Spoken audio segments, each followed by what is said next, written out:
Hello everyone. आज से हम पढ़ने वाले हैं ओबस्ट्रेटिक्स, जिसमें सबसे पहले हम पढ़ेंगे क्या, गैमेटोजेनेसिस। ठीक है, गैमेटोजेनेसिस। ठीक, गैमेटोजेनेसिस में सबसे पहले जानने वाली बात यह है कि जर्म सेल होता क्या है, जर्म सेल क्या है। ठीक है, तो सबसे पहला पॉइंट इसमें आप जानिए कि जर्म सेल जो है वो डिराइव्ड होता है कहाँ से, derived from epiblast. Epiblast, okay. और इपीब्लास्ट से ये माइग्रेट करेगा कहाँ पे, योक सैक में। योक सैक में करेगा कब, 3rd week of pregnancy. Okay,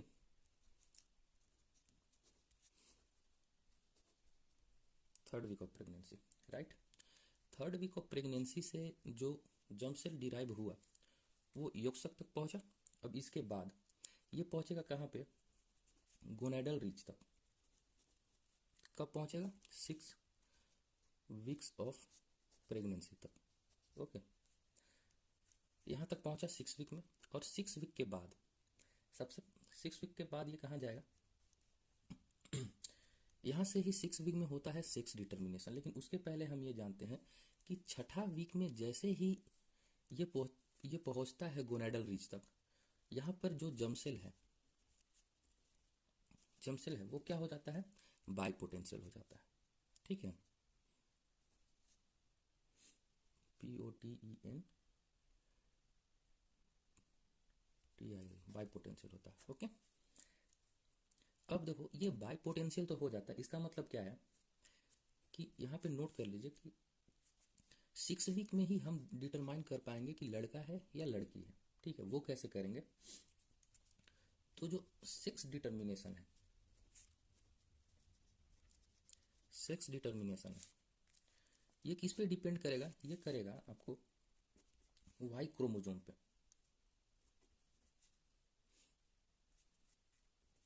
Y chromosome पे, राइट। वाई क्रोमोजोम पे एक रीजन होता है जिसको कहते हैं SRY रीजन। क्या बोलते हैं, कैपिटल से लिखना सारी चीजों को, SRY region. Okay, SRY region से ही हम ये पता करते हैं कि लड़का है या फिर जो प्रेगनेंसी में जो बेबी है वो लड़का है या फिर लड़की है। ठीक है, तो जो SRY जो रीजन है वो क्या है, sex related region. Sex related region कहां पे प्रेजेंट रहेगा, present on Y chromosome. Okay, Y chromosome में रहेगा। और वाई क्रोमोजोम में कहां रहेगा, इसके शॉर्ट आर्म पे रहेगा। Short arm of Y chromosome में जहां भी SRY जीन अगर मौजूद है, ठीक है, तो उस चीज को हम बोलेंगे कि भाई वो जो फ्यूटस जो है वो मेल का है। ओके, ठीक है, तो on the basis of presence of Y chromosome mainly SRY region, sex related region, okay, we can differentiate either it is female और दैट इज मेल। ओके, तो चलो यहां से समझते हैं थोड़ा। यहां पे हमने जाना, जैसे मान लो वाई क्रोमोसोम अगर यहाँ पे प्रेजेंट है, ठीक है, और यहाँ पे क्या है, एक केस में जहां पे वाई क्रोमोसोम अब्सेंट है। ठीक है, तो अगर वाई क्रोमोसोम प्रेजेंट है इसका मतलब जो बेबी होगा वो क्या होगा, मेल होगा। और अगर यहाँ पे अब्सेंट है तो इसका मतलब क्या है, ये जो है वो फीमेल है। ठीक, तो जो जर्म सेल जिसमें वाई क्रोमोसोम प्रेजेंट है उस जर्म सेल को हम क्या बोलेंगे, आंसर दो, उसको क्या बोलेंगे, उसको बोलेंगे हम स्पर्मेटोगोनिया। ठीक है, और यहां पे जो जर्म सेल है इसको हम क्या बोलेंगे, ऊगोनिया। ठीक है, तो स्पर्मेटोगोनिया हो गया और ऊगोनिया फॉर्म हो गया on the basis of presence of Y chromosome and on the basis of absent of Y chromosome. Clear. चलो, अगर हम इसको बोले कि क्रोमोसोम नंबर कैसे डिनोट करेंगे, तो इसमें क्या हो जाएगा भाई, इसमें 46 XY क्रोमोसोम हो जाएगा, या फिर इसको लिख सकते हैं 44 प्लस XY। ठीक है, इसमें तो अब्सेंस था, वाई क्रोमोसोम जिसमें अब्सेंट है, जो फीमेल बनने वाला है उसको हम कैसे लिखेंगे, यहाँ तो वाई अब्सेंट है तो इस वजह से यहाँ पर हो जाएगा 46 एक्स एक्स, या फिर दूसरा तरह से इसको कैसे लिख सकते हैं, 44 प्लस एक्स एक्स। ठीक है। अब जर्म सेल का जो डिफ्रेंसिएशन है,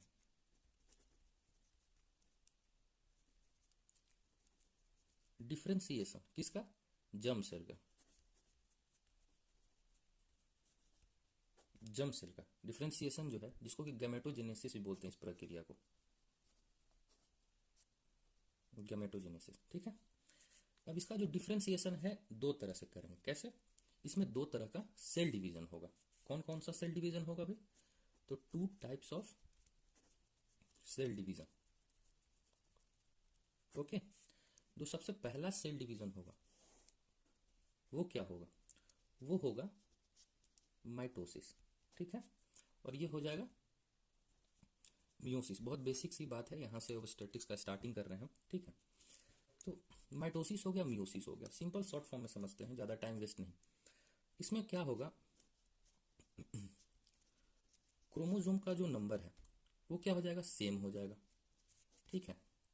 जैसे मान लो कि 46 XY है, तो अगर इसमें माइटोसिस डिवीजन होता है तो जो अगला होगा माइटोसिस फेज के बाद, उसमें क्या बनेगा, 46 XY ही रह जाएगा। ठीक है। आगे हम समझेंगे इसको। मियोसिस में क्या होता है, दो फेज होता है। पहला क्या, मियोसिस फर्स्ट, और दूसरा हो जाएगा क्या, मियोसिस सेकेंड। ओके। देखो, मियोसिस फर्स्ट में क्या होता है कि क्रोमोसोम का जो नंबर है, क्रोमोसोम का जो नंबर है वो क्या हो जाएगा, बिकम हाफ, ये आधा हो जाएगा। ठीक। इसी चलते इसको क्या बोलते हैं, रिडक्शन डिवीजन। ओके, क्लियर है। लेकिन मायोसिस 2 में क्या होता है, मियोसिस 2 में होगा क्या, जो क्रोमोसोम है उसका जो नंबर है वो भी रिमेन्स सेम रहेगा। ठीक, करेक्ट। इसी चलते माइटोसिस और मियोसिस सिमिलर होता है। ओके, चलो। तो सबसे पहले हमने ऊपर में क्या पढ़ा था, प्रेजेंस ऑफ वाई क्रोमोसोम और on the absence of Y chromosome. तो एक में बन रहा था स्पर्मेटोगोनिया, एक में बन रहा था oogonia। ओके। तो अब चलते हैं स्पर्मेटोगोनिया वाला प्रोसेस में, जिसमें हम पढ़ेंगे स्पर्मेटोजेनेसिस। तो स्पर्मेटोजेनेसिस हो कैसे कैसे रहा। ठीक है। तो स्पर्मेटोजेनेसिस के प्रोसेस के लिए सबसे पहले ये जानो क्या बना था, सबसे पहले स्पर्मेटोगोनिया, स्पर्मेटोगोनिया। स्पर्मेटोगोनिया से स्पर्म का फॉर्मेशन होगा। क्या होगा, स्पर्म का फॉर्मेशन होगा। ठीक है। तो इस प्रोसेस को हम क्या बोलेंगे, स्पर्मेटोजेनेसिस। मतलब स्पर्मेटोगोनिया से स्पर्म बनने के प्रोसेस को हम बोल रहे हैं स्पर्मेटोजेनेसिस। ओके। अब एक टर्म है यहाँ पे, स्पर्मियोजेनेसिस। स्पर्मियोजेनेसिस, स्पर्मियोजेनेसिस किसको बोलेंगे हम, जब स्पर्मेटिड से स्पर्म बनेगा, स्पर्मेटिड से स्पर्म बनने के प्रोसेस को हम बोलेंगे स्पर्मियोजेनेसिस। ठीक है। अब ये चीज जानो कि स्पर्मेटोजेनेसिस होता कब है। ठीक है। तो ये कब होगा, बिगिंस एट प्यूबर्टी। जब कोई भी लड़का प्यूबर्टी के एज में पहुंच जाएगा, जवान हो जाएगा वो, ठीक है, तब उस पर स्पर्मेटोजेनेसिस होने लगेगी। ओके। अब एक टर्म और यहां समझो, एक अगर प्राइमरी स्पर्मेटोसाइट है, क्या है, प्राइमरी स्पर्मेटोसाइट है। ठीक है। तो ये कितने स्पर्म बनाएगा, तो ये बनाएगा 4 स्पर्म। ये सब कुछ पॉइंट्स हैं जिसको याद रखना जरूरी है, इसको भी हम समझेंगे। चलो, अगर ये भी समझ में नहीं आया तो थोड़ा सा और ग्राफ के माध्यम से हम समझते हैं। ठीक है। सबसे पहले क्या बना, स्पर्मेटोगोनिया बना। ठीक है। स्पर्मेटोगोनिया बना तो इसमें क्या होगा, सबसे पहले हम लोगों ने पढ़ा क्या, माइटोसिस डिवीजन होगा। ओके। माइटोसिस डिवीजन में क्या हो रहा था, नंबर ऑफ क्रोमोसोम सेम हो रहा था। ठीक है। तो सपोज ये बन गया तुम्हारा प्राइमरी स्पर्मेटोगोनिया बना, स्पर्मेटोगोनिया बना। तो इसमें नंबर ऑफ क्रोमोसोम कितना होगा, 46 XY होगा। ठीक है। तो ये primary spermatocyte primary spermatogonia mitosis division से बना जिसमें 46XY क्रोमोसोम हुआ, राइट। अब इसमें क्या होगा, इसमें होगा meiosis meiosis first division, okay. Suppose इसमें मियोसिस फर्स्ट डिवीजन हुआ, मियोसिस फर्स्ट हुआ, ओके।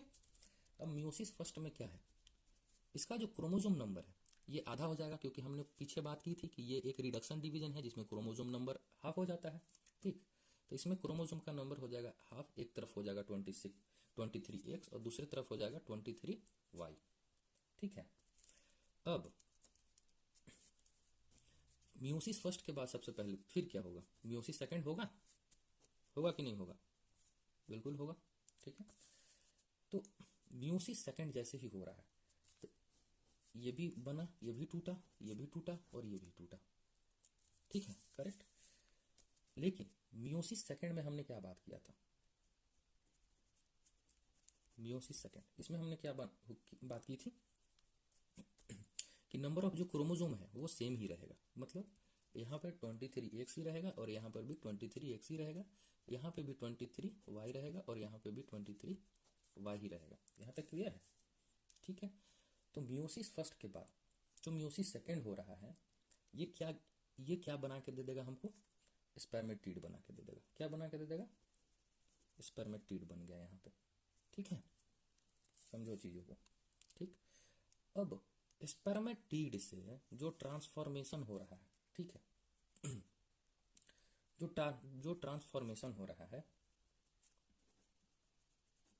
ट्रांसफॉर्मेशन हो रहा है, तो इस ट्रांसफॉर्मेशन से स्पर्मेटिड से कहाँ बन रहा है भाई, क्या बनाना है हमको, ऊपर क्या हम लोगों ने पढ़ा था, स्पर्मियोजेनेसिस के लिए स्पर्मेटिड से स्पर्म बनना है, ठीक है। स्पर्मेटिड तो हमारा बन गया मियोसिस सेकंड में, ठीक है। अब क्या बनाना है हमको, स्पर्म, स्पर्म बनेगा यहाँ से, ठीक है। तो जो स्पर्म बनेगा सपोज उसमें कितना होगा 23, इधर X होगा और इधर भी जो स्पर्म बनेगा इसे भी 23X होगा, ठीक है। और इधर जो बन रहा है इधर होगा 23Y और इधर जो बन रहा है ये भी होगा 23Y, ओके। चलो अब कुछ टर्म है जो कि जानना बहुत जरूरी है आगे बढ़ने से पहले। सबसे पहला टर्म, एक स्पर्मेटोगोनिया जो है, क्या, एक स्पर्मेटोगोनिया जो है वो कितना प्राइमरी स्पर्मेटोसाइट बनाएगा, एक स्पर्मेटोगोनिया जो है कितना प्राइमरी स्पर्मेटोसाइट बनाएगा, ठीक है। तो वो बनाएगा कितना, 16 क्या बनाया, प्राइमरी स्पर्मेटोसाइट बनाया, ठीक है। और एक जो और 16 से क्या बनेगा, एक स्पर्मेटोगोनिया 16 प्राइमरी स्पर्मेटोसाइट बना रहा था और एक प्राइमरी स्पर्मेटोसाइट कितना स्पर्म बनाता है, 4। तो 16 प्राइमरी स्पर्मेटोसाइट है, तो कितना बनाएगा स्पर्म भाई, ये बनाएगा 64 स्पर्म, ठीक है। दूसरा नंबर पॉइंट, स्पर्मेटोजेनेसिस में कितने दिन लगते हैं टोटल इस प्रोसेस में, तो इसमें लगते हैं 72 से 74 घंटे, 72 से 74 दिन, सॉरी, ठीक है, 74 to 74 डेज, ओके। अब तीसरा नंबर एक इंपॉर्टेंट पॉइंट है वो जान लो कि जो एवरेज स्पर्म है, एवरेज स्पर्म एक दिन में बनता है, इन 1 डे, ठीक है। मतलब क्या, प्रोड्यूस कितना होता है भाई, तो ये होता है 100 मिलियन स्पर्म पर डे, एक दिन में बन रहा है, ठीक है। ये क्लियर है यहाँ तक, चलो। तो स्पर्मेटोगोनिया से स्पर्म तक का फॉर्मेशन हमने समझ लिया, क्या था ये, स्पर्मेटोजेनेसिस था, ठीक है। अब एक टर्म हमने पढ़ा था स्पर्मियोजेनेसिस, ठीक है। तो ये स्पर्मियोजेनेसिस कैसे होता है ये चीज को हम देखते हैं। तो स्पर्मियोजेनेसिस में हमने क्या जाना था, इसमें क्या हो रहा है, ट्रांसफॉर्मेशन हो रहा है किसका, स्पर्मेटिड का, किसमें, स्पर्म में, ठीक है, क्लियर। लेकिन जब ये ट्रांसफॉर्मेशन होगा स्पर्मेटिड से स्पर्म में तो यहाँ पर ना तो माइटोसिस होगा, ठीक है, और ना ही मियोसिस होगा। क्लियर, ये याद रखना, ना तो माइटोसिस होगा और ना ही मियोसिस होगा। क्लियर है ना। अब इसमें स्पर्मियोजेनेसिस में कितना टाइम लगता है, तो टाइम टेकिंग इन स्पर्मियोजेनेसिस, ठीक है, तो इसमें कितना समय लग रहा है भाई, 12 से 14 दिन। ठीक है, ठीक, स्पर्म बन गया, स्पर्म बन गया। अब बात करते हैं कि स्पर्म में कौन कौन से पार्ट होते हैं, मतलब स्पर्म का हम थोड़ा सा एनाटॉमी देख लेते हैं, है ना, तब हम आगे समझने में थोड़ा सा ज़्यादा आसानी होगी। तो स्पर्म सेल का एनाटॉमी, ठीक है। सपोज मान लिया जाए कि ये एक स्पर्म है, इतना अच्छा तो पिक्चर नहीं बन पाएगा बट फिर भी कोशिश करते हैं। ये सपोज मान लिया जाए स्पर्म है, यहाँ पे इसका न्यूक्लियर बॉडी है, ठीक है, यहाँ पे कुछ, ठीक है ना, ठीक है। तो ये स्पर्म है, इसका ऊपर में क्या होगा, एक क्रोमोसोम, ठीक है, यहाँ पे क्या होगा, न्यूक्लियस, और ये जो है यहाँ पे क्या होगा, ये है माइटोकॉन्ड्रिया, यहाँ पे होगा क्या, माइटोकॉन्ड्रिया, ठीक है। क्लियर। तो यहाँ से यहाँ के पार्ट को हम क्या बोल रहे हैं, यहाँ से यहाँ के पार्ट को क्या बोल रहे हैं, हेड, ठीक है। और जो यहाँ से यहाँ की पार्ट है इसको बोल रहे हैं क्या, मिड पीस या फिर नेक, जो बोलना है बोलो, मिड पीस। और जो यहाँ से यहाँ का पार्ट है उसको बोलते हैं क्या, टेल, ठीक है। सारा चीज क्लियर। अब चलो एक चीज, हम इतना सारा चीज हम डिस्कस किए लेकिन इसमें एक चीज नोटिस किए होगे कि स्पर्म में जो है कमी किस चीज की है, ठीक है।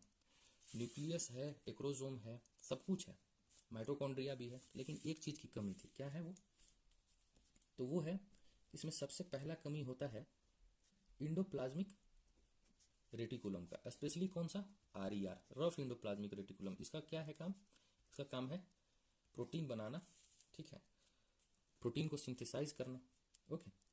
और दूसरा क्या कमी था, इसमें जो है, जो टेल है इसका, जो इसका टेल है, इसमें क्या है कि इसमें जो होता है 9+2 फिलामेंट्स का अरेंजमेंट होता है, ठीक है।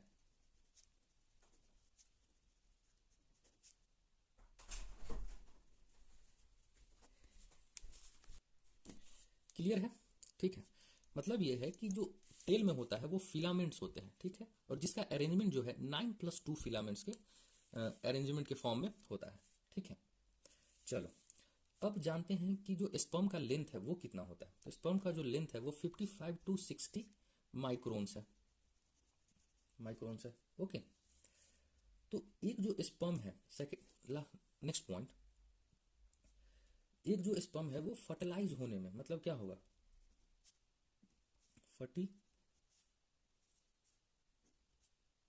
फर्टिलाइजेबल स्पैन जो है इसका, मतलब एक स्पर्म जो फर्टिलाइज होने में कितना टाइम लगाता है, ठीक है, तो 48 to 73 आवर्स, ठीक। ये कुछ टर्म है जो कि मतलब आपको याद रखना बहुत ही जरूरी है, ठीक। नेक्स्ट पॉइंट, जो स्पर्मेटोजेनेसिस होगा, ठीक है, स्पर्मेटोजेनेसिस होगा उसका जो साइट है वो कौन सा है, तो वो है सेमिनिफेरस ट्यूब्यूल, ओके। क्लियर। चलो नेक्स्ट पॉइंट, हमने पहले पढ़ा था, तो स्पर्मेटोजेनेसिस जो है, स्पर्मेटोजेनेसिस उसका टाइम क्या है, टाइम क्या होगा, जैसे प्यूबर्टी हो जाएगा, प्यूबर्टी जैसे ही होगा स्पर्मेटोजेनेसिस का टाइम जो है वो स्टार्ट हो जाएगा, राइट। अब उसका नेक्स्ट पॉइंट ये है कि जो स्पर्म है, ठीक है, स्पर्म जो है वो मैच्योरिटी वो कहाँ पे होता है और उसका मोटिलिटी जो है वो कहाँ पे गेन करता है, तो sperm attain maturity and motility, ये कहाँ पे हो रहा है इसका,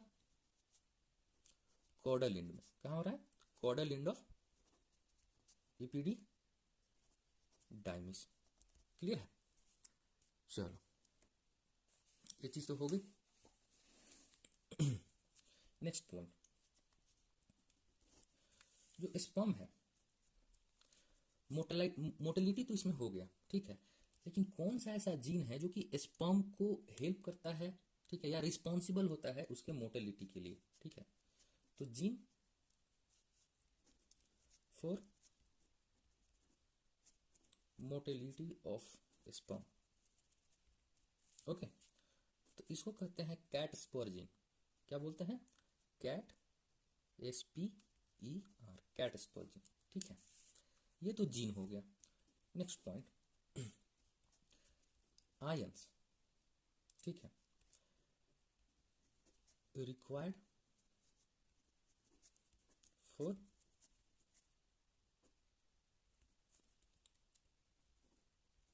motility of sperm.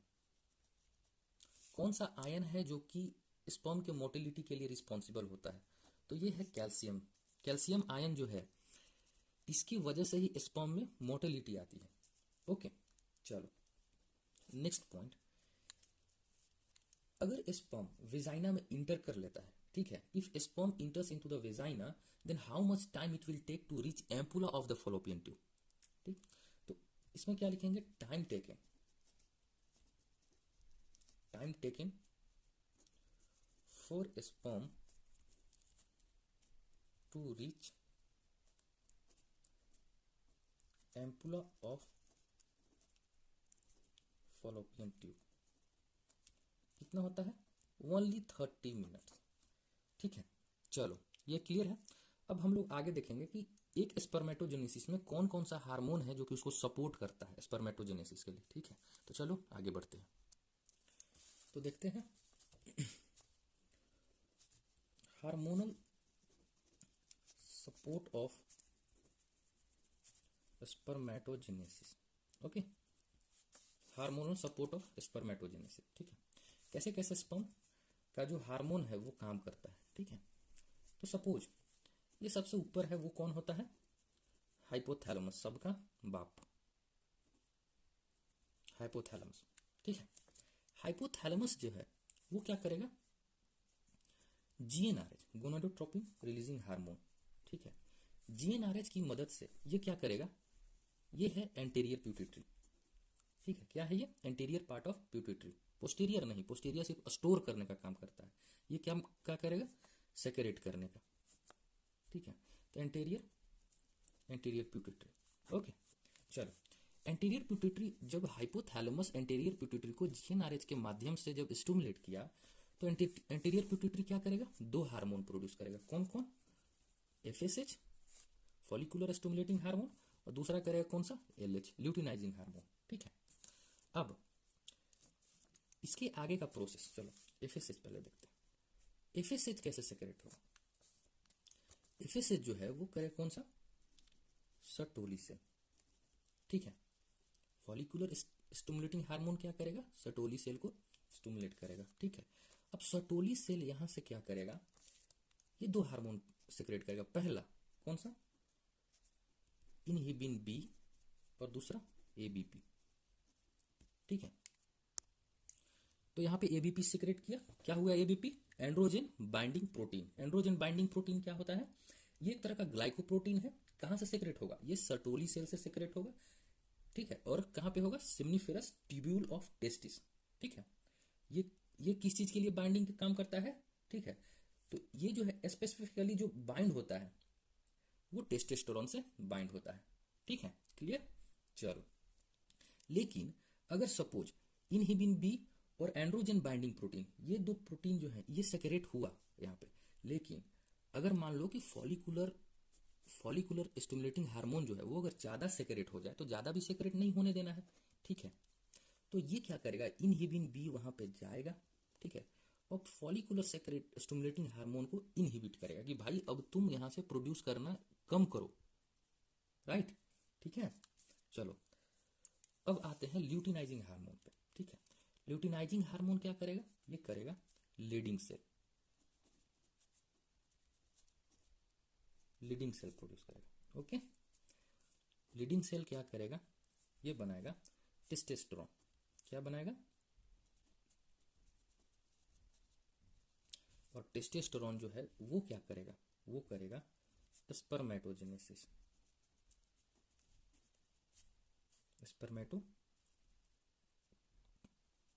Spermatogenesis. Okay, तो मेनली कौन कौन काम कर रहा है स्पर्मेटोजेनेसिस में, फॉलिकुलर सेक्रेटिंग हार्मोन, और दूसरा कौन कौन काम कर रहा है, ल्यूटिनाइजिंग हार्मोन।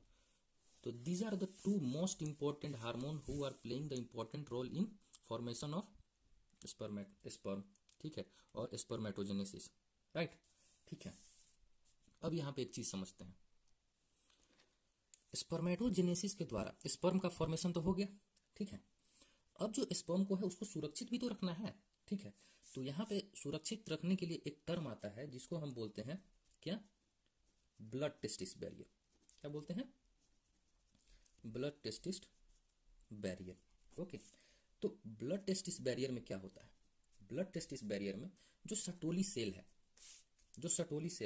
ठीक है, वो स्पर्म को सराउंड करता है, ठीक है। तो यहां पर हम लिख सकते हैं कि sperm surrounded by Sertoli cell, ठीक है, ठीक।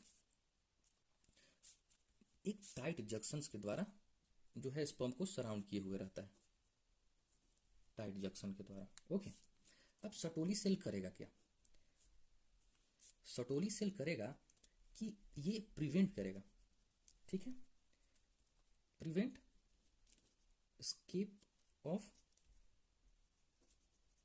यूनिक एंटीजेंस,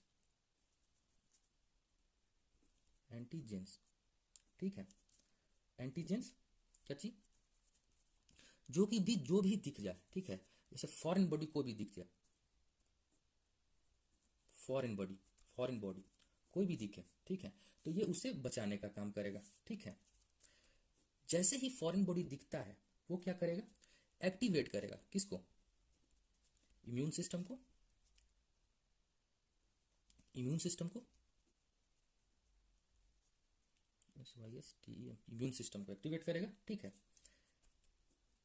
अगर इसका ऑटो इम्यून रिस्पॉन्स अगर हो, ठीक है, ऑटो इम्यून रिस्पॉन्स अगर ब्लड टेस्टिस बैरियर का जो सटोली सेल जो इम्यून सिस्टम को जैसे मान लो कि एक्टिवेट कर देता है, ठीक है, लेकिन वैसे केस में क्या, जब ऑटो इम्यून हो जाए, जब सारे मतलब अपना भी सेल रहे, उसको समझे कि ये फॉरेन बॉडी ही है, तो उस केस में क्या हो जाएगा कि ऑटो इम्यून रिस्पॉन्स ये क्या काउज करेगा, ये काउज करेगा स्टेरिलिटी, ठीक है,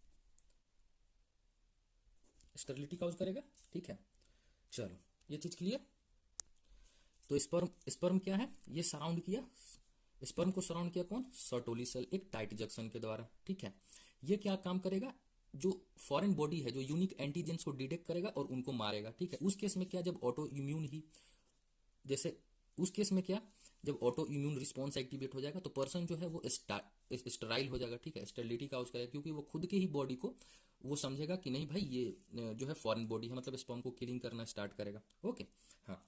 अब जो लीडिंग सेल है सटोली सेल, तो इसके स्पर्म के आउटसाइड में जो है टाइट जंक्शन के द्वारा इसको कवर किए हुए था, प्रोटेक्ट कर रहा था। ओके, अब जो लीडिंग सेल है, लीडिंग सेल जो है वो कहाँ पे रहेगा, वो रहेगा आउटसाइड ब्लड टेस्टिस बैरियर। जो ब्लड टेस्टिस बैरियर जो बना रहा था स्पर्म और सटोली सेल, उसके बाहर जो है वो रहेगा कौन सा, लीडिंग सेल, ठीक है। Leydig cells lies outside the BTB, blood testis barrier. Clear. चलो नेक्स्ट पॉइंट, टेस्टोस्टेरोन का जो प्रोडक्शन है, ठीक है, टेस्टोस्टेरोन का जो प्रोडक्शन है वो जो है क्या है, प्रोडक्शन जो है वो मेल में 8 वीक ऑफ क्या, intrauterine life, okay, intrauterine life में स्टार्ट हो जाता है और मैक्सिमम जो है वो कहाँ पहुंचेगा, मैक्सिमम 15 वीक्स में पहुंचेगा, ठीक है। तो जो टेस्टोस्टेरोन का जो प्रोडक्शन है 8 वीक ऑफ इंट्रायूटराइन लाइफ में स्टार्ट हो रहा है और मैक्सिमम 15 वीक तक जा रहा है। लेकिन ऐसा कौन सा चीज है, ठीक है, जो कि टेस्टोस्टेरोन को बनाने में मदद कर रहा है? कोई ना कोई तो एक फर्स्ट स्टिमुलेट करता होगा ना कि भाई टेस्टोस्टेरोन बनाओ, ठीक है। तो यहां पर दिखेंगे नेक्स्ट पॉइंट में कि फर्स्ट स्टिमुलस, ठीक है, first stimulus for testis to produce testosterone, ठीक है, प्रोड्यूस टेस्टोस्टेरोन। ओके, तो ये है कौन सा? एचसीजी। ओके, ठीक है, एचसीजी मतलब ह्यूमन कोरियोनिक गोनाडोट्रोपिन, ठीक है। ये क्या करता है? ये एक तरह का हार्मोन है, किसके लिए? For the maternal recognition of pregnancy, ठीक, जो कि ट्रोपोब्लास्ट के द्वारा प्रोड्यूस किया जाता है, ठीक है। ट्रोपोब्लास्ट क्या है, सिंसिटियोट्रोपोब्लास्ट क्या है, ये सब हम लोग आगे पढ़ेंगे। ओके, तो चलो यहां पे जो है टेस्टोस्टेरोन का प्रोडक्शन हुआ, टेस्टोस्टेरोन का प्रोडक्शन हुआ किसके प्रेजेंस में? 5 अल्फा रिडक्टेज के प्रेजेंस में, ठीक है। और ये क्या बनाया? डीएसटी, ठीक है। ये क्या होता है? डाई हाइड्रो टेस्टोस्टेरोन, डाईहाइड्रोटेस्टोस्टेरोन, ठीक है। यहां तक टेस्टोस्टेरोन फॉर्म हुआ। चलो यहां तक तो हम समझ लिए। तो आज के लिए इस वीडियो में इतना ही रहने देते हैं। आगे का जो प्रोसेस है वो है, हमने पढ़ लिया स्पर्मेटोजेनेसिस फुल, अब हम आगे पढ़ेंगे oogenesis। ओके, तो नेक्स्ट वीडियो में हम बात करते हैं oogenesis के लिए। तब तक के लिए टेक केयर, गुड बाय।